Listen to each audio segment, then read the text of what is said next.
తాకట్లో ఉన్న మీ బంగారాన్ని విడిపించి ఆ రోజు ఆన్లైన్ రేటుకి కొంటాం. Sharma gold company. నమస్కారం. మనతో పాటు సామవేదం షణ్ముఖ శర్మ గారు ఉన్నారు. వారిని అడిగి దుర్గా నవరాత్రులు జరుగుతున్న సందర్భంలో అమ్మవారి శక్తి స్వరూపం గురించి, నవరాత్రుల యొక్క విశేషం గురించి, ఆ విశేషాల గురించి తెలుసుకునే ప్రయత్నం చేద్దాము. శక్తి స్వరూపం ఆవిడ. ఆ శక్తి వల్ల మనకి కలిగే ప్రయోజనాలు, శక్తిని ఏ విధంగా ఉపాసించాలి, తద్వారా శారీరక, మానసిక, సామాజిక, ఆధ్యాత్మిక ఆరోగ్యం మనకి ఎలా సంప్రాప్తం అవుతుంది, ఉపాసన, ఇవన్నీ కూడా తెలుసుకుందాం. నమస్కారం. నమస్కారం అండి. సో దుర్గా అనే శబ్దం దగ్గర మొదలు పెడదాం మనం. ఈ దుర్గా అనే శబ్దం ఎలా ఏర్పడింది? దుర్గా అనే శబ్దము పరబ్రహ్మ స్వరూపిణి అర్థంలో వాడబడుతుంది. లలితా శాస్త్రం ప్రసిద్ధిగా దుర్లభ, దుర్గమ, దుర్గా, దుఃఖహంత్రి, సుఖప్రద ఉంది. చిన్న నామాల్లో కనబడుతున్న మొదటి రెండు నామాలు దుర్గా శబ్దాన్ని నిర్వచనం. దుర్లభ, దుర్గమ అంటే అంత తేలిగ్గా దొరకదు అనొక అర్థం, అంతు పట్టనిది అని అర్థం. ఈ రెండు అర్థములు పరమాత్మ పరంగా వాడబడుతున్నవి. ఎందుకంటే యతో వాచ నివర్తంతే అప్రాప్య మనసా సహా అన్నారు కనుక మనసుకి మాటకి అందనటువంటిదే పరతత్వం, పరమాత్మతత్వం. మనసుతో చెప్పుకుంటాం, మాటతో కూడా వాటి మననం చేసుకుంటాం. అంటే అర్థం ఏంటంటే మనసు మాట పవిత్రం చేసుకోవడానికి కానీ మాట మనసాన్ని పూర్తిగా తెలుసుకోలేదు. అందుకే దుర్గమమైన పరమాత్మ తత్వాన్నే దుర్గా అంటారు. స్త్రీ రూపంలో భావించినా, పుం రూపంలో భావించినా పరతత్వం అదే. దుర్లభో, దుర్గమో, దుర్గో అంటూ విష్ణు శాస్త్రంలో వస్తుంది. ఇది దుర్లభ, దుర్గమ, దుర్గా అని వస్తుంది. కానీ మొదటి అర్థం అది దుర్లభము, దుర్గమమైన పరబ్రహ్మ స్వరూపం. ఇదే విషయం దేవి అధర్వ శిష్యంలో కూడా యస్యాహ పరతరన్నాస్తి సైషా దుర్గా ప్రకీర్తిత తాం దుర్గాం దుర్గమాం దేవీం దురాచార విఘాతిని నమామి భవభీతోహం సంసారార్ణవ తారిణి అని అక్కడ చెప్పడం జరుగుతుంది. దుర్గాతత్వం అక్కడ అద్భుతంగా వేదమే మనకు ఆవిష్కరిస్తున్నది. దుర్లభమైన, దుర్గమమైన ఏ పరతత్వం ఉన్నదో ఆ పరతత్వము దుర్గా అని శక్తిగా మనం ఉపాసన చేస్తున్నాం. ఇంకొక అర్థంలో దుర్గా శబ్దానికి అర్థం చెప్తూ దుర్గతులను నాశనము చేసేది దుర్గా అని చెప్పారు. ఆ శబ్దో హంతృవాచక అని చెప్తూ చివరికి ఉండేటువంటి ఆ అనే దీర్ఘాక్షరం ఏది ఉందో అది హంతృవాచకం అని చెప్పారు. అంటే దుర్గతులను పోగొడుతున్నది. దుహు అనే శబ్దంతో ఏవేవైతే చెప్పబడుతున్నాయో వాటన్నిటిని తొలగించేది దుర్గా. దుహుతో చెప్పబడేది అంటే దుఃఖము, దుస్సాధ్యము, దుర్మార్గము, దురితము, ఇలా మనం ఎన్నో చెప్పవచ్చు. దుష్టత్వము, వీటన్నిటినీ తొలగించేది కనుక దుర్గా అని మంచి నిర్వచనం కూడా శాస్త్రంలో ఉంది.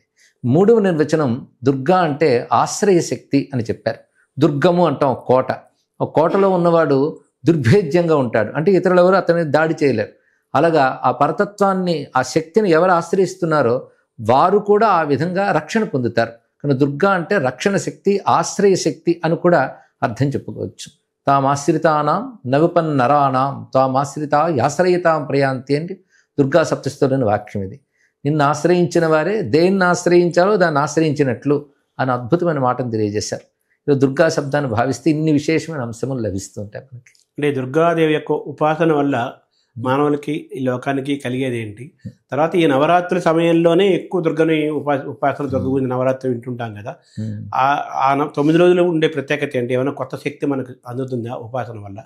మిగతా రోజుల్లో దుర్గని ఏ విధంగా కొలుచుకోవాలి మనం? ఇప్పుడు దుర్గా రూపాచ సంగారే అని ఒక మాట ఉన్నది. ఒకే పరశక్తి కానీ వివిధ సమయాల్లో వివిధ రూపాల్లో వ్యక్తమవుతుంది. దుర్గా అనేది అధర్మాన్ని నిగ్రహించి ధర్మాన్ని రక్షించడానికి వచ్చేటువంటి ఒక మహాశక్తిని దుర్గాను వ్యవహరిస్తాం. ఐశ్వర్యం అప్పుడు లక్ష్మణి, అదేవిధంగా విద్యలప్పుడు సరస్వతిని ఏ తల్లిని అంటున్నామో ఈ రక్షణ స్వరూపంగా ఉన్నటువంటిది. అలాగే సంగ్రామంలో దుష్టత్వాన్ని నిగ్రహించే స్వరూపాన్ని దుర్గా అంటారు. అయితే ఇప్పుడు లక్ష్మీ, సరస్వతి ఇత్యాది రూపములు ఉన్నాయి. దుర్గ యొక్క ప్రత్యేకత ఏమిటి అంటే యుద్ధం యథా యథా బాధ దానవోత్థా భవిష్యతి తదా తదావతీర్యాహం కరిష్యాం యరి సంక్షయం అని అమ్మవారి దేవి మహాత్మ్యంలో చెప్తారు. అంటే దానవోత్థా బాధ భవిష్యతి, దానవుల వల్ల బాధ కలిగినప్పుడు నేను అవతరించి దాన్ని తొలగిస్తానని అభయం ఇచ్చారు. అలా పలుమార్లు వచ్చారు, ఒక్కమారు కాదు. ఈ పలుమార్లు వచ్చిన రూపములన్నిటికీ దుర్గనే పేరు. మొదట మధుకైటభ అనే అసురులు వచ్చినప్పుడు నారాయణుడు యోగ నిద్రలో ఉన్నప్పుడు బ్రహ్మదేవుడు ఆ యోగ నిద్రను స్తుతిస్తాడు. అప్పుడు ఆ నిద్ర నారాయణుని విడిచిపెట్టి వస్తుంది. అప్పుడు నారాయణ లేచి మధుకైటభ సంహారం చేస్తాడు. కానీ మధుకైటభ సంహారానికి కారణమైన యోగ నిద్రని దుర్గనే అన్నారు. అదేవిధంగా మహిషాసుర మర్దినిగా ఉన్నటువంటి తల్లిని దుర్గని అన్నారు. ఇక శుంభని, శుంభ, చండముండ ఇత్యాది రాక్షసులను సంహరించేటప్పుడు అమ్మవారిని దుర్గని వ్యవహరిస్తాం. ఈ 3 స్వరూపాలని మహాకాళి, మహాలక్ష్మి, మహాసరస్వతి అంటూ దేవి మహాత్మ్యం వర్ణించింది. మామూలుగా కాళీ, లక్ష్మి, సరస్వతి అని ముగ్గురమ్మలు మనకు తెలుసు. కానీ ఈ దేవీ మహాత్మ్యంలో దుర్గ రూపాలుగా మహాకాళి, మహాలక్ష్మి, మహాసరస్వతి అని మనం ఉపాసన చేస్తున్నాం. ఇది దుర్గాతత్వంలో అనేకములు కనబడుతుంటాయి. అలాగే మరొకప్పుడు దుర్గముడు అనే ఒక రాక్షసుడు ఉన్నాడని, వాడి పేరే దుర్గముడు. అతడు వేదాది విద్యలన్నీ అపహరించాడు. ఎందుకంటే వేదం వల్ల యజ్ఞం, యజ్ఞం వల్ల దేవతలకు బలం. కానీ దేవశత్రువైన రాక్షసుడు దేవతల బలం క్షీణించాలంటే యజ్ఞ బలం క్షీణించాలి, యజ్ఞ బలం క్షీణించే వేదములు ఉండకూడదని వేదములు లుప్తమయ్యేటట్టు చేసేట. ఆ సమయంలో అమ్మవారు అవతరించి ఆ దుర్గముణ్ణి సంహరించిన కారణంగా దుర్గా అని పేరు వచ్చిందని మళ్ళీ పురాణముల్లో మనకు చెప్తున్న అంశం. ఇలా వివిధ సందర్భాల్లో లోకరక్షణ కోసం వచ్చిన దుర్గాదేవి బహుశక్తుల స్వరూపిణి. వచ్చినప్పుడు ఒక్కరితే తల్లి వస్తుంది. కానీ యుద్ధ సమయంలో అసురుడు అనేక రూపాలతో వచ్చినప్పుడు అమ్మ నుంచి అనేక రూపములు వ్యక్తమవుతాయి. అలా వ్యక్తమవుతున్నవే మాతృకా రూపాలు. అంటే బ్రాహ్మి, వైష్ణవి, మాహేశ్వరి, కౌమారి, వారాహి, ఐంద్రి, చాముండ ఇత్యాది శక్తులు, శివదూతి, వైనాయకి, నారసింహి ఇలాంటివన్నీ అమ్మ నుంచి వచ్చినటువంటి రూపములే. కానీ దుర్గా చరిత్ర చాలా ఆసక్తికరంగా ఉంటుంది. వివిధ పురాణాల్లో, వివిధ శాస్త్రాల్లో దుర్గకు సంబంధించినవన్నీ తీసుకొస్తే గొప్ప గ్రంథం అవుతుంది. అయితే మనకు లోకంలో ఎక్కువగా సప్తశతి ప్రధానంగా వ్యాపించి ఉంది. చండీ సప్తశతి అంటారు, చండీ యాగాలని చెప్తారు. అందులో దుర్గా చరిత్ర ప్రధానంగా చెప్పబడుతుంది. 3 చరిత్రలు విస్తారంగా చెప్తూ మిగిలిన అమ్మవారి నోటే మరికొన్ని దుర్గా రూపాలు చెప్తారు. ఇవన్నీ కలిపితే సుమారు 9 దుర్గా రూపాలు అక్కడే కనబడుతుంటాయి మనకి. నవదుర్గలు అంటారు. ఆ నవదుర్గలు మళ్ళీ వేరుగా ఉంటాయి. ప్రథమం శైలపుత్రీతి, ద్వితీయం బ్రహ్మచారిణి, తృతీయం చంద్రఘంటేతి, కుష్మాండే చతుర్థకం, పంచమం స్కందమాతేతి, షష్ఠం కాత్యాయని తథా, సప్తమం కాళరాత్రితి, మహాగౌరీతి చాష్టమం. ఇది మళ్ళీ ఉపాసనా పరంగా ఈ 9 దుర్గలకి ఉపాసన మళ్ళీ కనబడుతుంటుంది. అంటే ఈ రెండింటికి ఏం తేడా? ఇందులో ఒక దుర్గ 9 రూపాలు. ఈ విశ్వరచనలో ఉన్నటువంటి విశేష అంశాలు ఇందులో కనబడతాయి. సౌమ్య, ఉగ్ర 2 రూపాలతో ఇందులో కనబడుతుంటుంది అమ్మవారు. అందులో శైలపుత్రి అంటే అమ్మవారు పార్వతిగా వచ్చిన దగ్గర నుంచి, బ్రహ్మచారి అంటే తపోదీక్షకు వెళ్ళినటువంటి సమయం, ఇలా అమ్మవారి యొక్క వివిధ దశలు అందులో చూపిస్తూ 9 దుర్గల పద్ధతి ఇది. ఇంకోవైపు అమ్మవారు చెప్పిన రూపాల్లో రక్తదంతి, భీమ, నంద, శాకంభరి ఇత్యాది రూపాలు వస్తాయి. ఇవి మళ్ళీ చెప్పబడుతూ మరొక సంఖ్యత ఉంటాయి. బహుసంఖ్యలతో దుర్గా రూపాలు కనబడుతూ ఉన్నాయి మనకి. అంటే ఈ నవరాత్రుల వేళ ఈ 9 రోజుల పాటు దశమి వరకు చేసే దుర్గా ఉపాసనకి, మిగతా 365 రోజుల్లో మిగతా రోజుల్లో చేసే ఉపాసనకి మనకి వచ్చే బలం కానీ ఫలం కానీ తేడా ఏమన్నా ఉంటుంది? అంటే కాలమహిమ ఒకటి ఉంటుంది. ఎందుకంటే వర్షాకాలం వచ్చినప్పుడు పంటలకు ఉన్న అనుకూలత ఎలాంటిదో, అలాగే కొన్ని ప్రత్యేక పర్వకాలాల్లో చేసే ఉపాసనకి ఎక్కువ ఫలితం ఉంటుంది. ఈ శరదృతువు అంటేనే ఒక విజయానికి సూచన. రామచంద్రమూర్తి కూడా ఈ శరదృతువులోనే ఆయన యుద్ధ ప్రయత్నాలకు బయలుదేరడం మనకు కనబడుతూ ఉంటుంది. అంటే శరదృతువు అనేటప్పటికల్లా ఈ 2 ఆశ్వేజ కార్తీకములు కలిసి శరదృతువులో ప్రారంభం ఈ 9 రోజులు కనుక ఈ జయానికి సంకేతం ఈ పర్వములు, జయం సాధించడానికి. అందుకే మొత్తం ఇదంతా కలుపుకున్న విజయ పర్వము అని చెప్పచ్చు. విజయం అనే మాటకు వచ్చేటప్పటికల్లా సంగ్రామంలో విజయమే మనకు ప్రధానంగా కనబడుతుంది కనుక అమ్మవారి సంగ్రామ రూపమైన దుర్గని ఈ నవరాత్రులు మనం ప్రత్యేకంగా ఉపాసిస్తాం. పైగా శ్రీ విద్య ఇత్యాదులు ఉన్నాయి. అక్కడ వచ్చేటప్పటికల్లా మన లలితా త్రిపుర సుందరి ఉపాసన, ఇవి దుర్గా ఉపాసన కంటే భిన్నంగా కనబడతాయి. కానీ 2 ఒకే శక్తి యొక్క రూపాలే కదా. అయినా వాళ్ళు కూడా శ్రీ విద్య చేసేవాళ్ళు కూడాను ఈ 9 రోజుల్లో మళ్ళీ దుర్గను కూడా ఆరాధన చేస్తూ ఉంటారు. ఈ చండీ మహాత్మ్యం ఇవి పారాయణ చేయడం, ఆ చండీ సప్తశతి హోమాలతో పరిపూర్ణం చేస్తారు. చివరికి విజయ అనే పేరు వస్తుంది మనకి. అంటే మొత్తం అంతా కలిపి విజయ పర్వంగా చెప్పబడుతుంది. కానీ ఈ సమయంలో దుర్గమ్మను ఆరాధించిన వాళ్ళు లేదా శక్తిని ఉపాసించిన వాళ్ళు విజయాన్ని పొందుతారు. విజయం అనేది కూడా అనేక సందర్భాలకు అన్వయించవచ్చు. ఎందులోనైనా విజయం సాధించవచ్చు. వాడు కార్యం సిద్ధించాలని చేసే ప్రయత్నం ఫలిస్తే విజయం సాధించడమే కదా. అలాగే ముఖ్యంగా అసుర శక్తుల్ని నశింపజేయడమే ఇందులో ప్రధానంగా కనబడుతున్న అంశం. అమ్మవారు అసుర శక్తుల్ని నశింపజేస్తుంది. అసుర శక్తులు అంటే వాళ్ళకి ఎన్ని శక్తులున్నా వాటితో స్వార్థం నెరవేర్చుకుని లోకానికి హాని కలిగించడం అసురత్వం. ఆ అసురత్వం ఎప్పుడెప్పుడు ఏ రూపాలు ధరించి విజృంభిస్తుందో వాటన్నిటిని నిగ్రహిస్తుంది అమ్మవారు. అసురత్వం బయట ఉండొచ్చు, మనలో ఉండొచ్చు. అంటే భగవద్గీతలో ఆసురీ గుణాలు, దైవీ గుణాలు వర్ణిస్తారు కదా. ఆసురీ గుణాలు మనలో పెరుగుతూ ఉంటే అమ్మవారు ఉపాసన బలం వల్ల, అమ్మవారి అనుగ్రహం వల్ల ఆసురీ బలాన్ని నిగ్రహించుకుని మనలో దైవ బలాన్ని జాగృతపరచుకుని ఉన్నతిని పొందాలి. మనలో ఎలాగో చుట్టూ ఉన్న సమాజంలో కూడాను ఆసురీ బలాలు క్షీణింపబడాలి, దైవీ బలం పెరగాలని ఉద్దేశంతోనే ఈ శరన్నవరాత్రులు విస్తారంగా దేశమంతటా చేస్తూ ఉంటారు. ఇప్పుడు దుర్గా శక్తి అన్నారు కదా, 2 వేరే వేరా? ఎలా? శక్తే దుర్గా. ఎందుకంటే పరమేశ్వరుడు ఒకడు ఉన్నాడు మన సంస్కృతి ప్రకారంగా. ఆయనకున్నది శక్తి. ఒక్క శక్తి కాదు, ఆ ఒక్క శక్తి అనేక రకాలుగా ఉంటుంది. కానీ శక్తి ఎప్పుడూ ఒక్కటే. అనేక రూపాలకు ఒకే శక్తి చెప్పబడుతుంది. పరా అస్య శక్తి వివిధైవ శ్రూయతే స్వాభావికి జ్ఞానబలక్రియాచ అంటూ ఉపనిషత్తులో మంత్రం ఉంది. అస్య పరమేశ్వరస్య శక్తి, పరమేశ్వరుని యొక్క శక్తి ఉంది. ఆ శక్తి పేరు పర. పర అంటే సర్వోత్కృష్టమైన శక్తి. అదే వివిధైవ శ్రూయతే, అనేక రకాలుగా వినబడుతూ ఉంటుంది. అది జ్ఞాన బల క్రియ ఇత్యాది రూపములతో అది ఉన్నది. ముఖ్యంగా శక్తికి ఒక్క పేరు ఏంటంటే చిచ్చక్తి. ఈశ్వరుడి యందున్న శక్తి పేరు చిచ్చక్తి. ఈశ్వరుడికి శక్తికి ఏమీ భేదం లేదు అంటే సూర్యునికి వెలుగెలాగో, చంద్రికయోరివా అన్నట్టు చంద్రుడికి వెన్నెలెలాగో, అదేవిధంగా శివశక్తిలో ఒకే స్వరూపం అంటే పరబ్రహ్మ, పరబ్రహ్మ యొక్క శక్తి. ఆ అస్య శక్తి వివిధ ఏవ, వివిధ విధాలుగా మనకు కనబడుతుంది. అసలు శక్తి పేరు చిచ్చక్తి. చిత్, సత్ చిత్త ఆనందం అంటాం కదా, చిత్త చైతన్యమే అది. అది సృష్టి చేయాలన్న సంకల్పం కలిగినప్పుడు సంకల్పశక్తిగా వ్యక్తమై దాని నుంచి ఇచ్ఛాజ్ఞాన క్రియలు వ్యక్తమయ్యాయి.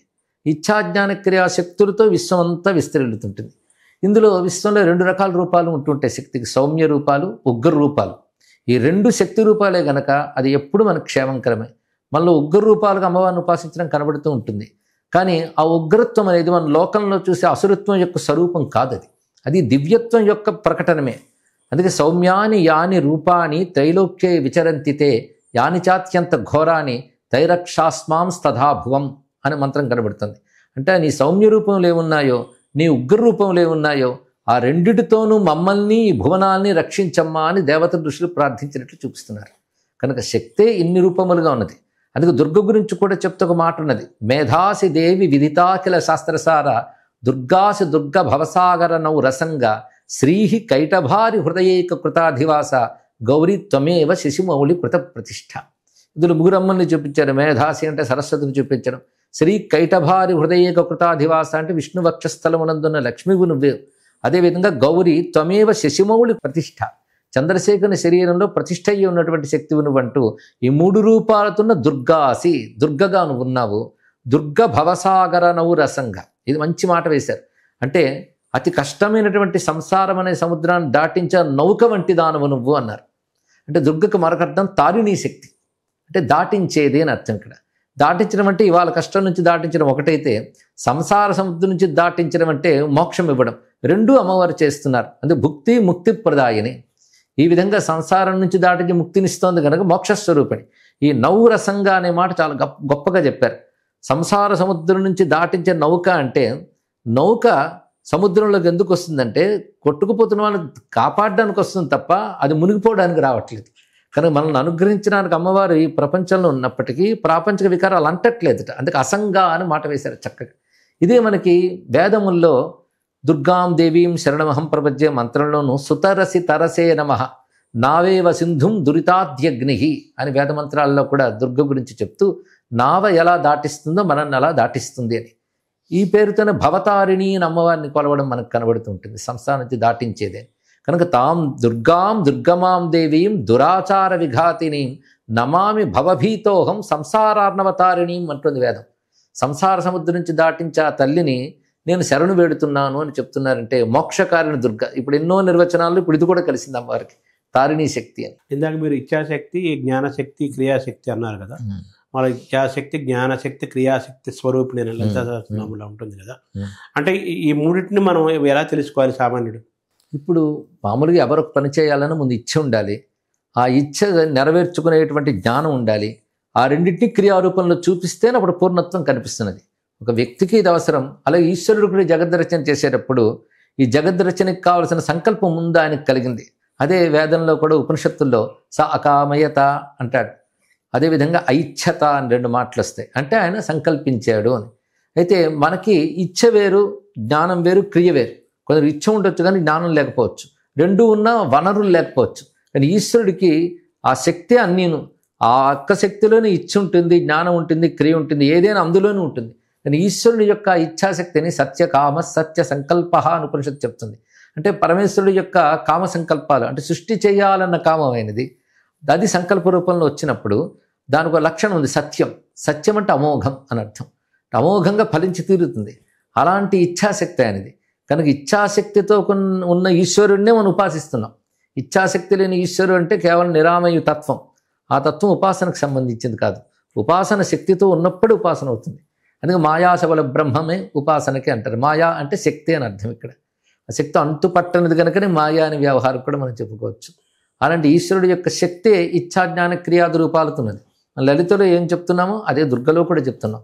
ఆ స్వరూపాన్నే విభిన్న రూపాలతో మనం ఉపాసన చేస్తున్నాం అనేది స్పష్టమవుతుంది. అనేక రూపాల్లో అనేక మంది కవులు, మహర్షులు, మహనీయులు దుర్గాదేవిని శక్తి స్వరూపాన్ని విభిన్న రూపాల్లో వాళ్ళు వివరించారు. చాలా అనేక మార్గాలు ఎంచుకున్నారు దానికి. మనకి దుర్గా యొక్క తత్వాన్ని, దుర్గాని తెలుసుకోవాలంటే మనకి సరళమైన సారస్వతం ఎక్కడుంది? సాహిత్యం ఎక్కడ? సరళమైన సారస్వతం అంటే మారణ కవి మార్కండేయ పురాణాన్ని అనువాదం చేశాడు. అందులో పద్యకావ్యంగా దుర్గా గురించి కూడా అందులోనే వస్తుంది. మార్కండేయ పురాణాలను ప్రధానంగా దేవి మహాత్మ్యం ఉంటుంది, తీసుకొచ్చిచ్చారు. ఇంకా ప్రత్యేక పద్యకావ్యం అంటే మనకి ములుగు పాపయారాధ్యుల వారు దేవీ భాగవతాన్ని అత్యద్భుతమైన పద్యకావ్యంగా రచించారు. అయితే ఇప్పుడు ఆ పద్యకావ్యాలు కూడా సామాన్యులకు కొంచెం అతీతంగానే ఉన్నాయనుకోండి. ప్రధానంగా సంస్కృతంలో ఉన్న గొప్ప గంభీరమైన భాషలో ఉంటూనే తేలికగా అర్థమయ్యేటట్టు వచ్చేది దేవి మహాత్మ్యం. అదే మనకి ఇప్పుడు చండీ సప్తశతి అనే వ్యవహారంలో కనబడుతుంది. ఈ వాంగ్మయం మనకు దొరుకుతుంది. ఇంకా పెద్దల రచనల్లో అంటే కొంతమేరకు శ్రీనాథ మహాకవి కాశీఖండంలో దుర్గ గురించి చాలా విశేషంగా రాశారు. ఇంకా ప్రార్థనా శ్లోకాలుగా చెప్పిన గొప్ప శ్లోకాలు అందించారు పోతన గారు. అమ్మలగన్న ఎమ్మ ముగురమ్మల మూలపుటమ్మ చాలా పెద్దమ్మ సురారులమ్మ కడుపు ఆరడి పుచ్చడి అమ్మ తన్ను లోనమ్మిన వేల్పుటమ్మల మనమ్ముల నుండెడి అమ్మ దుర్గా మాయమ్మ కృపాబ్ధి ఇచ్యుత మహత్వ కవిత్వ పటుత్వ సంపదలు. ఈ పద్యం గురించి ఆలోచిస్తుంటే ఆయన భక్తితో ఒక సమాధి స్థితిలోకి వెళ్ళి రాశారేమో అనిపిస్తుంది. అంత విశేషమైన భావాలు ఇందులో పెట్టారు ఆయన. అమ్మలగన్నయమ్మ అంటే తెలుస్తుంది, అమ్మలకు కూడా అమ్మ అంటే కారణాలకు కూడా కారణం అని అర్థం. ఇంకొక అర్థం అమ్మలగన్నయమ్మ పర్వతరాజు పుత్రి, ముగురమ్మల మూలపుటమ్మ. ఇందాక చెప్పుకున్న ఆ శ్లోకం భావమే ఇందులో కనిపిస్తుంది. పర్వత సురారులమ్మ కడుపు ఆరడి పుచ్చడి అమ్మ తన్ను లోనమ్మిన వెల్పుటమ్మల మనమ్మలు ఉండేడి అమ్మ అన్న మాటలు చాలా విశేషమైన భావాన్ని ఉంది. సురారులమ్మ అంటే రాక్షసుల తల్లికి కడుపు ఆరడి పెట్టింది అంటే అర్థం రాక్షస సంహారం చేయడం వల్ల రాక్షస తల్లి బాధపడుతుంది. పైగా సురారులమ్మ కడుపు అంటే రాక్షసత్వానికి ఏది మూలమో దాన్ని దెబ్బతీసిందంటే అవిద్యను దెబ్బతీసిందని అర్థం చెప్పుకోవచ్చు. పైగా తన్ను లోనమ్మిన వేల్పుటమ్మలు, మంచి మాట వేశారు ఇక్కడ. వేల్పుటమ్మలు అంటే దేవతాశక్తులకి మూలమైనటువంటి అని అర్థం. అదితిదేవి అని చెప్పచ్చు. 2 దేవకాంతలు అని అర్థం. వాళ్ళు లోనమ్మారు. ఆమె లోనమ్మిన అనే మాట ఎంత అందంగా వేశారు. అంటే పై నమ్మిక లోనమ్మిక 2 ఉంటాయన్నమాట. లోపల నమ్మడం అంటే డీప్, అంతర్గతంగా దృఢమైన విశ్వాసం కలిగినటువంటి వాళ్ళు దైవీ ప్రకృతి ఎవరికి ఉందో వారిని రక్షిస్తుందని. వేల్పుటమ్మలు అంటే దైవీ ప్రకృతి ఉన్నవారు అని అర్థం. వాళ్ళని రక్షిస్తుంది. పైగా 3 బీజాక్షరాలు 3 వాక్యాల్లో చెప్పారు. కవిత్వ మహత్వ కవిత్వ పటుత్వ సంపదలు. మహత్వము కవిత్వము పటుత్వము సంపద అన్నారు. మహత్వం అనేది ప్రణవాన్ని తెలియజేస్తుంది, పరబ్రహ్మని అని ఓంకారం అక్కడ చెప్తే, కవిత్వం అనేది ఐంకారాన్ని చెప్తుంది. తర్వాత పటుత్వం అంటే హ్రీంకారాన్ని చెప్తుంది. సంపద అన్నప్పుడు శ్రీంకారాన్ని చెప్తుంది. మహత్వ కవిత్వ పటుత్వ సంపదలు అంటే ఓంకార ఐంకార హ్రీంకార శ్రీంకారములు కూడా అందులో పెట్టారు ఆయన. ఓం ఐం హ్రీం శ్రీం శ్రీమాత అనే మంత్రాన్ని ఈ పద్యంలో ఆయన పెట్టేశారు, నిక్షిప్తం చేశారు. మనకు విజయవాడ కనకదుర్గ అమ్మవారి దేవాలయంలో ఆ తలుపు దగ్గర ప్రధాన ద్వారం దగ్గరే ఆ పద్యం చెక్కి ఉంటుంది. తేలికగా ఉంటూ అద్భుతమైన భావం, మంత్రశక్తి ఉన్నటువంటి శ్లోకం ఇది. అంటే మనకు ఎన్నో దేవాలయాలు ఉన్నాయి కదా దేశమంతా కూడా. సరే ఇప్పుడంటే ఖండ భారతంలో ఉన్నాం, అఖండ భారతంలో అనేక దేవాలయాలు ఉన్నాయి. ఈ దుర్గాదేవి ఎక్కడ ఆ శక్తి స్వరూపం మనం ఉపాసన దర్శనానికి మీ దృష్టిలో చెప్పాలంటే ఏ దేవాలయం, ఏ క్షేత్రం? అంటే మనకి విజయవాడకి ఒకటి ఉన్నది. అష్టాదశ శక్తి పీఠాలు. దుర్గా అనగానే దుర్గ గురించి చెప్తూ దేవి భాగవతంలో గణేశ జన్య దుర్గా అంటూ భర్గప్రియ అన్నారు. అంటే శివపత్ని అయిన గౌరీ ఎవరో ఆవిడే సంగ్రామంలో దుర్గగా చెప్పబడుతుంది. గౌరీ ఎవరు, దుర్గాదే అని మనకు స్పష్టమవుతున్నది. కనుక ఆ శక్తి రూపాలే శక్తిపీఠాలుగా వచ్చాయని మనకి పురాణములు చెప్తున్న విషయం. అంటే అమ్మవారి సతీదేవిగా ఉన్నప్పుడు ఆవిడ శరీర భాగాలు మొత్తం ఏర్పడ్డాయంటే సతీదేవి అంటే శంభుపత్నే కదా. ఆ శివపత్ని అయినటువంటి ఆ తల్లి, ఆ దుర్గయే ఇన్ని శక్తిపీఠ రూపాలతో ఉన్నది. ఒక్కొక్క శక్తిపీఠంలో ఒక్కొక్క విశేషం ఉంది. కానీ వైష్ణవీదేవి అని మనం అంటూ ఉంటాం, జమ్మూలో ఉన్నది. అక్కడ వచ్చేటప్పటికల్లా దుర్గా స్వరూపం మనకు బాగా కనబడుతుంది. 3 రూపములు అంటే మహాకాళి, మహాలక్ష్మి, మహాసరస్వతి స్వరూపములుగా దుర్గా అక్కడ ఉపాసింపబడుతుంది. ఇంకా విశేషించి మన తెలుగునాట దుర్గాక్షేత్రం వాటికి ఇది ఒకటి ఉంది. అయోధ్యలో కూడా దుర్గాక్షేత్రం ఒకటి ఉందని దేవి భాగవతం చెప్తుంది. నేటిగా దుర్గా మందిరం కనబడుతుంది మనకి. బృందావనంలో కూడా కాత్యాయని మందిరం ఒకటి కనిపిస్తుంది దుర్గాదేవికి. ఇక కాశీక్షేత్రంలో దుర్గా ప్రత్యేకంగా దుర్గా ధామం ఉంది. దాని నుంచి కాశీఖండంలో వర్ణన ఉంది, అది ఇప్పటికి కనబడుతుంది. దుర్గా కుండం అక్కడ ఉంటూ దుర్గాదేవి అక్కడ ఉంటుంది. ఇప్పటికి అక్కడ దుర్గా ఉపాసన చాలా బాగా జరుగుతూ ఉంటుంది. అంటే మామూలుగా ఈ మన నవరాత్రులు అనగానే మైసూర్ ఒకటి, అలాగే కలకత్తా, వెస్ట్ బెంగాల్, ఈ రెండే ప్రధానంగా చెప్తారు కదా. ఆ రెండిటి యొక్క ప్రత్యేకత ఏంటి మిగతా వాటికి పోల్చుకుంటే? అంటే ఈ మధ్య నేను కలకత్తా వెళ్ళి చూడడం కూడా జరిగింది. చిన్నతనం నుంచి రామకృష్ణ పరమహంస వారిపై ప్రీతి ఉండడంతో కొంత చదువుకోవడం కూడా జరిగింది. అక్కడ ప్రధానంగా కాళీ రూపంతో అమ్మవారు ఉన్నప్పటికీ కూడాను ఈ నవరాత్రులు మాత్రం దుర్గా పూజ అనే అంటారు వాళ్ళు. ఈ దుర్గా పూజ అన్నప్పుడు స్పష్టంగా ఈ చండీ సప్తశతిలో వర్ణించిన రూపములే అక్కడ ఉంటాయి. చండీ సప్తశతికి అంగంగా రహస్యత్రయం అని ఒకటి ఉంటుంది. ఈ రహస్యత్రయంలో అమ్మవారి మూర్తులు ఎలా ఉండాలి, ఎలా పూజించాలి, ఇవన్నీ వర్ణించారు. ఆ వర్ణించిన మూర్తులన్నీ పురాణానికి ఆధారంగా ఉంటాయి. ఆ మూర్తులే సృష్టిస్తారు అక్కడ. అంటే ఆకృతులు తయారు చేసి పూజిస్తారు. ఆ 3 మూర్తులు ప్రధానంగా ఉంటాయి. మహాకాళి, మహాలక్ష్మి, మహాసరస్వతి మూర్తులు. మహాకాళి అనేది 10 చేతులతో నీలకాంతులతో ఉంటుంది. తర్వాత స్వర్ణకాంతులతో ప్రకాశిస్తూ అమ్మవారు 18 చేతులు మహిషాసురమర్దిని, ఆవిడికి మహాలక్ష్మి అని పేరు. తర్వాత మహాసరస్వతి అంటే శుంభుని సంహరించినటువంటి తల్లి 8 చేతులతో ప్రకాశిస్తున్నది. ఇవి ప్రధానంగా 3 పెడతారు. ఇంకా క్రింద రక్తదంతి, భ్రామరి, తర్వాత భీమ, నందాదేవి ఇత్యాది దేవతలు, వింధ్యవాసిని మొదలైన దేవతల్ని పెడతారు. ఇవన్నీ ఆ గ్రంథంలో వర్ణించిన ప్రకారంగా ఎలా ఉండాలో రూపంలో వర్ణించింది శాస్త్రంలో. దాని ప్రకారంగా చేస్తారు వంగదేశంలో. అవే రూపాలను మళ్ళీ ఇంత మీరు మరొకటి చెప్పారు కలకత్తాతో పాటు మనకి మైసూరు అప్పుడు రాజుల కాలంలో రాజులకి ప్రధానంగా దుర్గా ఉపాసన ఉంది. ఎందుకంటే మొదట రాజు సురథుడు దుర్గాదేవి ఉపాసన చేసి శత్రుజయం పొంది ఆ తర్వాత బహుకాలం పాలన చేసి ఆ తర్వాత సావర్ణను మనువుగా అయ్యాడు అని మనకు చెప్తున్నారు. అందుకే ప్రధానంగా రాజులు అమ్మవారిని ఉపాసన చేసేవారు విజయం కోసమని. అందుకే ఇది రాజత్వం ఎక్కడుంటుందో అక్కడ ముడిపడి ఉంటుంది. అందుకే మైసూరు కోటలో అప్పటి నుంచి దుర్గా ఉపాసన ఉంది. అది అలాగే కొనసాగుతోంది. మనకు దుర్గనగానే అదే గుర్తొస్తుంది దక్షిణాపథంలో. అంటే మనకి తెలుగు వాళ్ళకి ముఖ్యంగా విజయవాడ కనకదుర్గ అమ్మవారు చాలా ప్రధానంగా మనం కొలుచుకుంటాం కదా. దీన్ని ఎలా చూడాలి? విజయవాడ కనకదుర్గ యొక్క విశిష్టతని ఎలా తెలుసుకోవాలి మనం? అక్కడ కూడా విజయ శబ్దంతోనే మనకు కనబడుతుంది. విజయవాటిక అనే దుర్గా విశేషము. ఇంద్రకీలాద్రి అనే పర్వతంపై అమ్మవారు నెలకొని ఉన్నారు. అది మనకి అష్టాదశ శక్తిపీఠాలు లేకపోయినా అమ్మవారు కొన్ని అనంత శక్తిపీఠాల గురించి పురాణాలు చెప్తున్నాయి. అలాంటి శక్తిపీఠాలు ఒకటిగా చెప్పుకోవాలి అక్కడ. ఇదో ప్రధాన కేంద్రంగా మనకున్నది. బహుకాలం నుంచి ఈ కనకదుర్గ ఉపాసన ఇత్యాది ఉంది. ఆ రోజుల్లో మాధవర్మ అనే రాజు విజయవాటికను కేంద్రంగా తీసుకుని పాలించినప్పుడు అప్పుడు కనకవృష్టి కూడా కురిసింది దుర్గ కృప వల్ల అని ఒక చరిత్ర ఉంది. విశ్వనాథ్ వారు ఆంధ్రప్రశస్తిలో కూడా చరిత్రని పేర్కొన్నారు. అప్పటి నుంచి కనకదుర్గ అనే పేరు కూడా అమ్మవారికి కనబడుతుంది. కనకదుర్గ అనే పేరుతో ఉన్నది మాత్రం ఒక్క తల్లే. ఈ తల్లిపై కూడా కనకదుర్గ లహరి అని ఒక మంచి సంస్కృత గ్రంథం ఉంది. అది శంకరులు రాశారంటారు. శంకరులు రాశారంటారు ప్రమాణం కనబడకపోయినా మంచి శ్లోకములతో దుర్గమ్మ మీద రచన మనకు కనబడుతుంది. అంటే మనకి ఆ కనకధారాస్తవానికి దీనికి ఏమైనా తేడా ఉంటుంది? అక్కడ కనకం అంటే సువర్ణం కురిపించాలన్న ఉద్దేశంతో అక్కడ చెప్పడం కనబడుతుంది. ఇక్కడ అమ్మవారు సువర్ణం కురిపించిన వైనంగా మనకి కనకదుర్గ అనడం కూడా కనబడుతుంది. అంటే దుర్గా ఉపాసన ఎలా చేయాలి, అలాగే ఉపవాసం ఉండాలా, ఎలా ఈ దుర్గా ఉపాసన ఈ 9 రోజులు ఎలా చేసుకోవాలి, విడిగా కూడా ఎలా చేసుకోవాలి దుర్గా ఉపాసన? సాధారణంగా దుర్గా ఉపాసన అంటే దుర్గకి అనేక మంత్రాలు ఉన్నాయండి. ఒకటి చండీ మంత్రం. దుర్గని చండీ అని కూడా అంటారు. చండీ అంటే యుద్ధంలో ఆవిడ కోపస్వరూపిణిగా గోచరించింది కనుక దుర్గకే చండీ అనే పేరు కూడా వచ్చింది. అందుకే అమ్మవారి అసలు దానికి చండీ అని కానీ దుర్గా అని పేరు పెట్టలేదు వ్యాసుడు. దేవి మహాత్మ్యం అని పేరు పెట్టారు. కానీ అందులో ఉన్నటువంటి కథలన్నీ అసుర సంహార గాథలు కనుక చండీ, దుర్గా ఇత్యాది వ్యవహారాలు కనబడతాయి.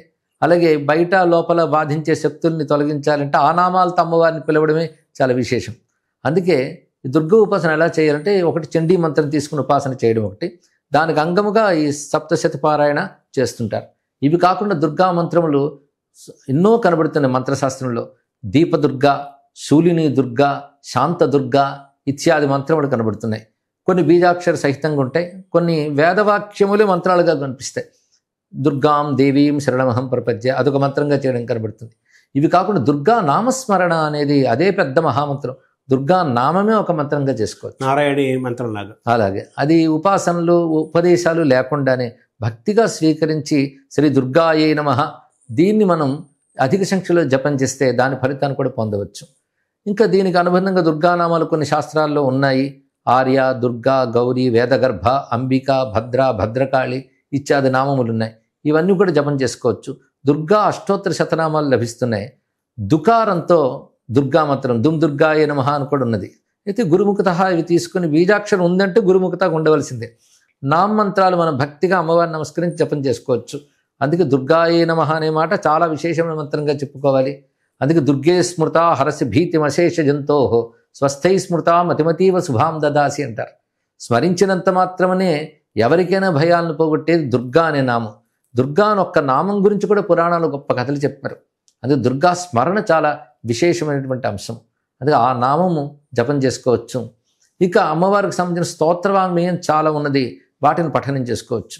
ఆశ్చర్యకరం, దకారంతోనే అమ్మవారు వచ్చింది కనుక దకారంతో సహస్రనామ స్తోత్రం ఉంది. ఇలాంటి విశేషమైన వాంగ్మయం దుర్గపై మనకు కనబడుతున్నది. వాటిలో మనం ఏది లభ్యమవుతుందో మన సమయం బట్టి చేసుకోవచ్చు. ఏ రోజునైనా దుర్గా ఆరాధన చేసుకోవడం చాలా మంచిది. అయితే అదే సమయంలో దుర్గను ఆరాధించినప్పుడు తెలుసుకోవాల్సింది ఏంటంటే దుర్గా, లక్ష్మి, సరస్వతి అని వేరు వేరు అనుకోకూడదు. ఇందులో ఏ ఒకటి మనం తీసుకున్నా మిగిలినవన్నీ అందులో ఉంటాయి. ఎందుకంటే ఒకే తల్లి యొక్క ఎన్ని రూపాలు. అందుకే దుర్గాతత్వం చెప్పేటప్పుడు దుర్గానామాల్లో కూడా సరస్వతి, లక్ష్మీనామాలు వస్తే మళ్ళీ లక్ష్మీనామాల్లో దుర్గానామం వస్తుంది. నవదుర్గా, మహాకాళీం, బ్రహ్మ విష్ణు శివాత్మికామం లక్ష్మీనామాల్లో వస్తాయి. సరస్వతి నామాల్లో మళ్ళీ దుర్గానామం వస్తుంది. అంటే మనకు చెప్పదలుచుకున్న ఋషి ఏంటంటే నువ్వు ఒక రూపంతో ఒక మంత్రంతో చేస్తున్నా అది సర్వశక్తి సమాహార స్వరూపం తెలుసుకో అని చెప్తున్నారు. ఈ భావనతో దుర్గా ఉపాసన చేయడం చాలా విశేషమైనటువంటి అంశము. పైగా నామమే మంత్రంగా చేసుకోవచ్చు కూడా చెప్పాం. ఈ సమయంలో ముఖ్యంగా ఈ 9 రోజులు కూడా వారి వారి శక్తి అనుసారం చేయమని శాస్త్రం చెప్తోంది, కానీ ఇదే విధానం అని చెప్పలేదు. వివిధ విధానాలు చెప్పింది. ఉపవాసం ఉండడం అనేది ఐచ్ఛికం. ఉపవాసం కానీ, నక్తవ్రతం కానీ, ఏకభక్తం కానీ ఎవరికి వాళ్ళు ఎంపిక చేసుకుని 9 రోజులు చేయవచ్చు అని చెప్పారు. శారీరకమైన స్థితి బట్టి ఇది ఆధారపడుతుంది. కొంతమంది సాయంత్రం వరకు పూజలు చేసి అప్పటి వరకు ఉపవాసం చేసి పూజలు చేస్తారు. కొంతమంది మధ్యాహ్న కాలం ఇది అల్పాహారం తీసుకుని సాయంకాలం అమ్మవారికి నైవేద్యం పెట్టి నక్త భోజనం చేయడం ఉన్నది. లేదా మధ్యాహ్నమే భోజనం చేసి సాయంకాలం అల్పాహారం తీసుకోవడం కూడా కనబడుతుంది. ఈ విధానాల్లో ఏదో ఒకటి ఎంచుకుని 9 రోజులు పూజించాలి అని నవరాత్రి కల్పంలోనే రాసి ఉంటుంది మనకి. ఆ ప్రకారంగా ఆరాధించుకోవచ్చు.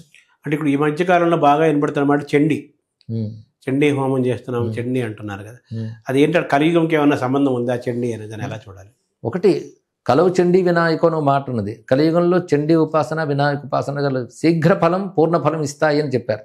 అయితే ఒకటి తెలిసి చేస్తే చాలా మంచిదని ఒక అభిప్రాయం చెప్పవచ్చు. ఎందుకంటే చండీ యాగం అనగానే దానివల్ల ఏవో అద్భుతాలు జరుగుతాయని, శత్రునాశనం అయిపోతుందని భావం ఉందే తప్ప అసలు చండీ తత్వం ఏమిటో తెలియట్లేదు.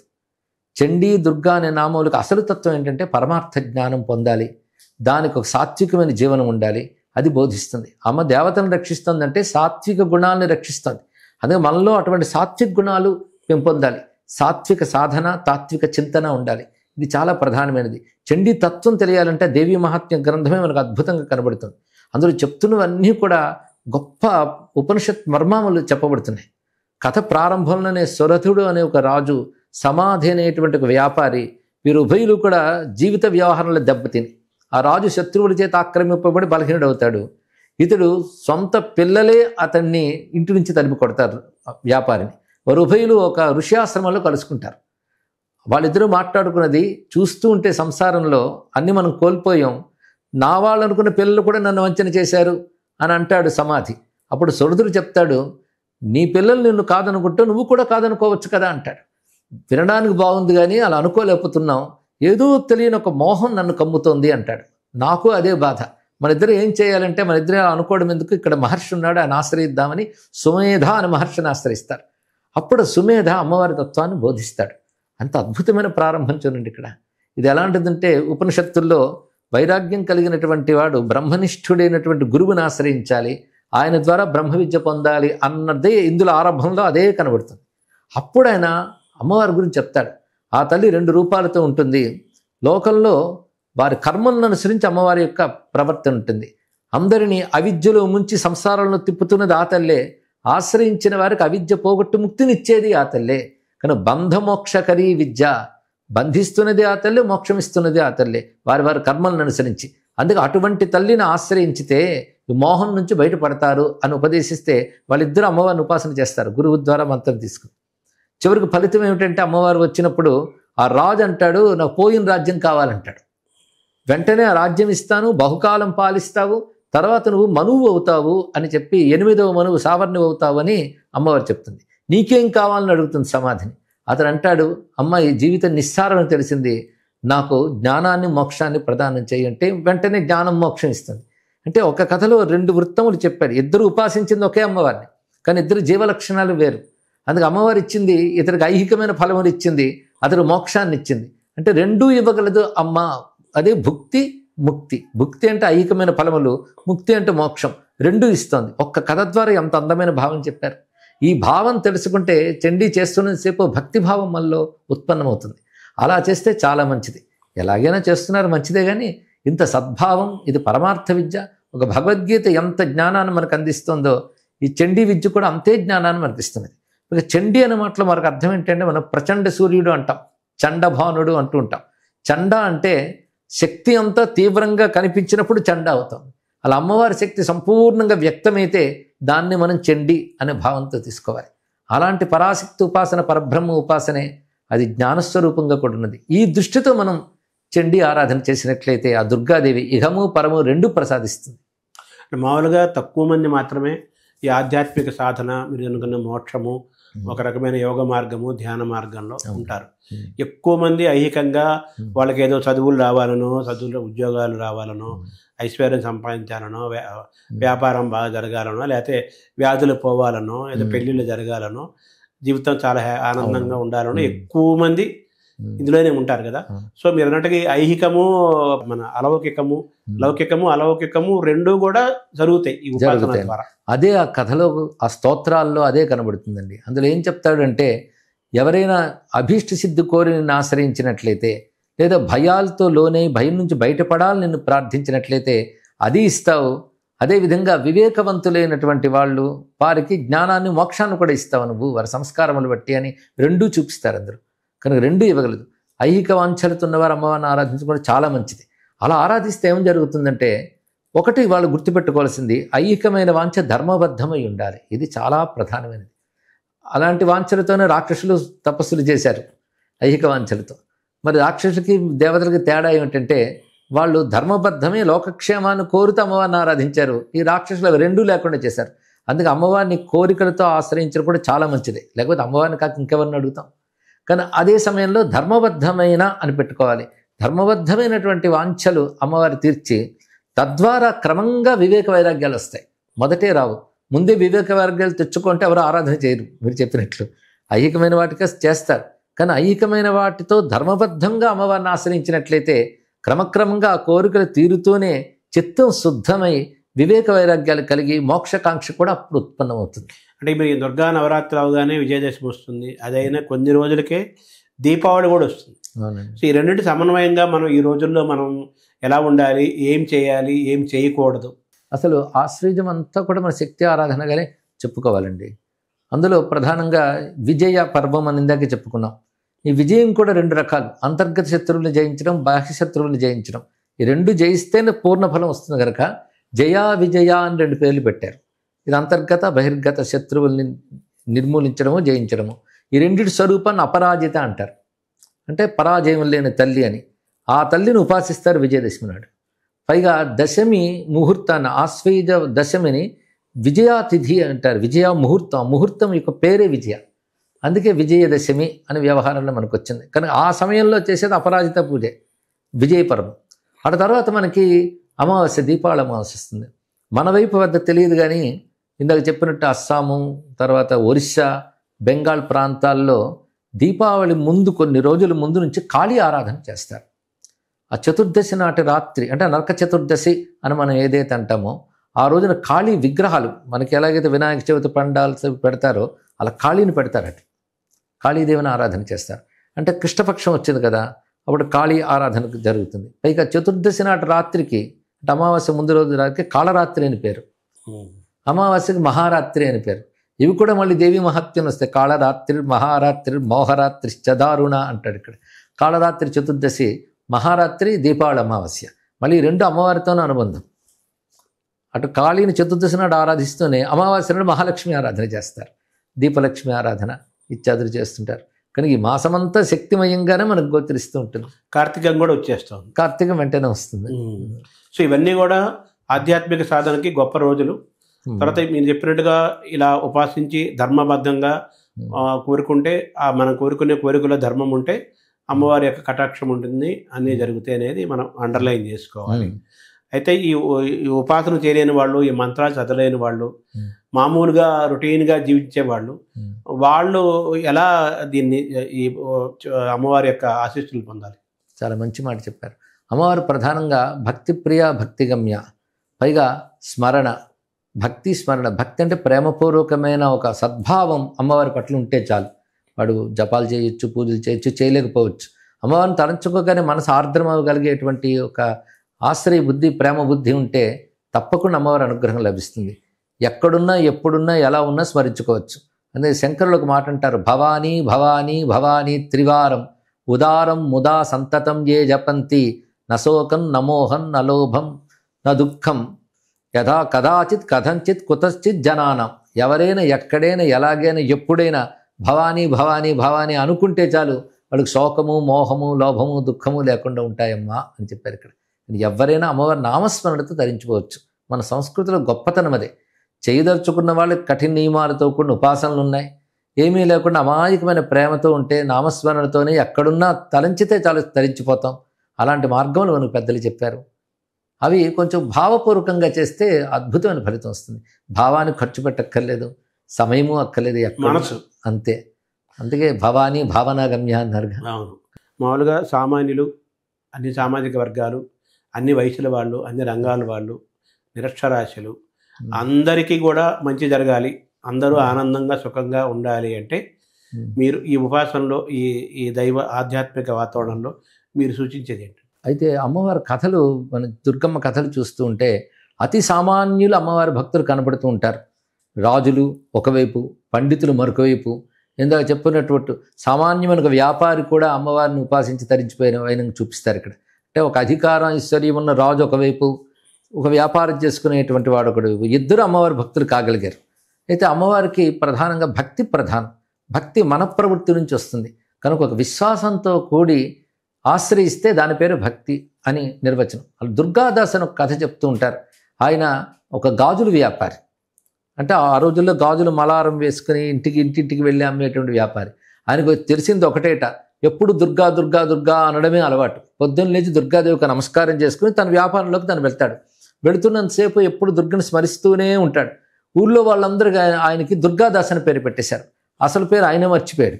అంటే ఎప్పుడు దుర్గా దుర్గా అనడం వల్ల దుర్గాదాస్ అని పేరు అయిపోయింది. అలాంటి దుర్గాదాస్ యొక్క భక్తికి సంతోషించి అమ్మవారి ఒక సామాన్య స్త్రీ రూపంలో అతడి వద్ద వచ్చి నాకు గాజులు వేయి అంటుంది ఒక చెరువు దగ్గర. అప్పుడు ఆ దుర్గాదాసు గాజులు వేస్తాడు. వేసిన తర్వాత డబ్బులు ఎంత ఇమ్మంటావు అంటే చెప్తాడు. చెప్పినప్పుడు అయ్యో డబ్బులు లేవో మర్చిపోయాను, తీసేస్తావా గాజులు అంటే, అమ్మ వేసిన గాజులు తీయనమ్మా, నువ్వేవో అమ్మవారిలా కనబడుతున్నావు, పర్వాలేదులే వెళ్ళి అంటాడు. లేదు లేదు నేను ఉచితంగా తీసుకోను, నువ్వు ఈ ఊళ్ళో ఫలానా వీధిలో ఫలానా ఇంటి దగ్గరికి వెళ్ళు, ఆయనకి చెప్పు మీ అమ్మాయి గాజులు వేసుకుంది డబ్బులు ఇమ్మన్నది అని చెప్పి ఇచ్చేస్తారు. ఆయన అంటాడు నాకు అమ్మాయిలు లేరని, నా మీద కోపంతో అలా అంటాడు కానీ పట్టించుకోక అడుగు అని చెప్తాడు. అప్పుడు ఆ మాట ప్రకారం వెళ్ళి అడుగుతాడు. అతడు మంచి ఉపాసకుడు, ఆ పెద్ద ఆయన దగ్గరికి వెళ్ళి అడిగినప్పుడు మీ అమ్మాయి గాజులు వేయించుకుంది డబ్బులు ఇవ్వమంటుంది అని అంటే, నాకు అమ్మాయిలే లేరు నాయన అంటే, మీరు ఇలా అంటారని కూడా చెప్పింది అంటే, అప్పుడు ఆయన కళ్ళ నీళ్ళు వస్తాయి. అది మామూలు అమ్మాయి కాదు నైనా, నువ్వు భాగ్యవంతుడివి, నేను ఉపాసిస్తే నీకు దొరికిందని.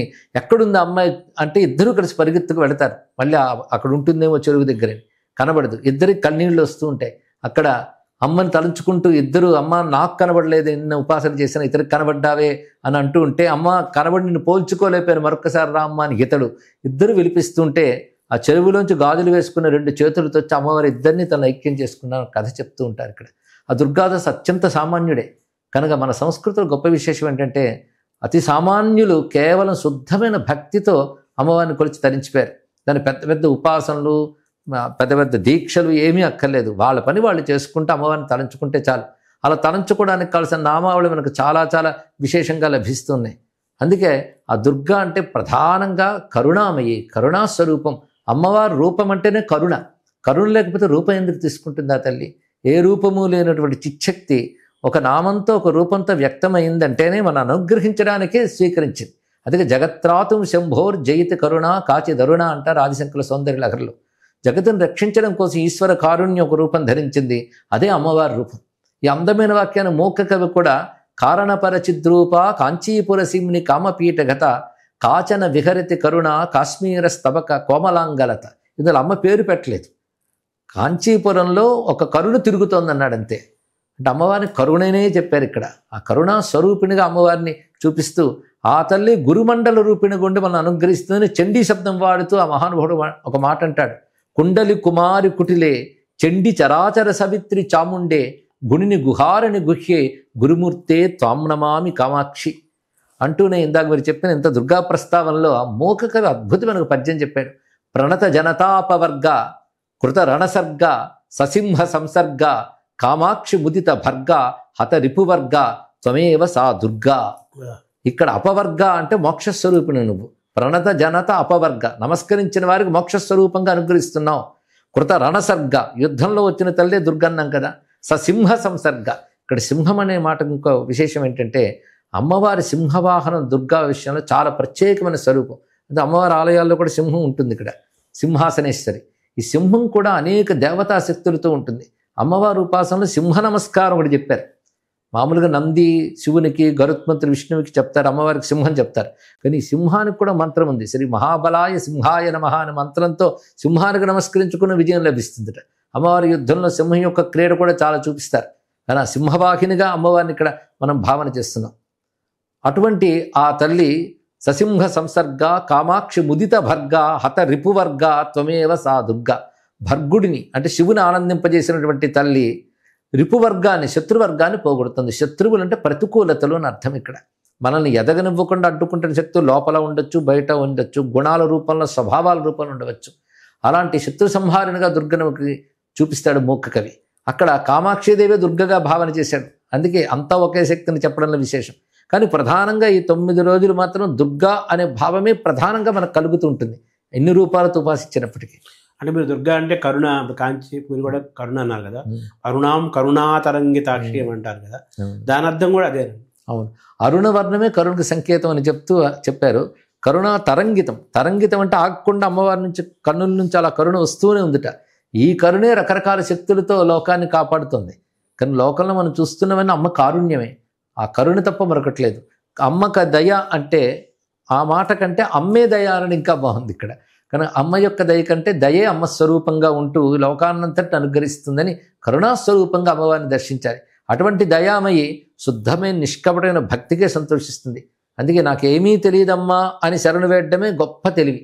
అంటే మంచితనం కూడా ఉండాలి కదా మనిషికి, భక్తి ఒకటే కాదు కదా. అది మంచితనం లేనప్పుడు భక్తి ఎప్పుడూ పండదండి. మంచితనం లేని భక్తి రాక్షస భక్తి అవుతుంది. వాళ్ళు తపస్సులు చేశారు, ఏవో పొందారు, కానీ ఆ భక్తిని మనం పేర్కొనట్లేదు. హిరణ్యకశిపుడు భక్తుడే, చాలా తపస్సులు చేశాడు, కానీ అందులో స్వార్థం ఉంది, భగవత్ ప్రేమ లేదు, మంచితనం లేదు. కనుక ఎప్పుడూ ధర్మంతో కూడిన భక్తే భక్తి అనిపించుకుంటుంది. అందుకే ఇందాక కూడా ధర్మబద్ధమైన కోరుకుంటే మంచిది అన్నాం. కానీ మంచితనం ఉండాలి. అసలు భగవద్ ఆరాధనలో ప్రధానంగా 10 మంది క్షేమం కోరుకునేవాడే భగవంతుడిని ఆరాధించడానికి అర్హుడు. ఇది ఎప్పుడు గుర్తుపెట్టుకోవాలి. మా గురువులు సద్గురు శివానందమూర్తి గారు అనేవారు, లోకక్షేమం కోరుకునేవాడినే ముందు భగవంతుడు అనుగ్రహిస్తాడు, తన క్షేమం కోరుకునేవాడిని తర్వాత చూస్తాడని చెప్పేవారు. నమస్కారం. నమస్కారం అండి, ధన్యవాదాలు.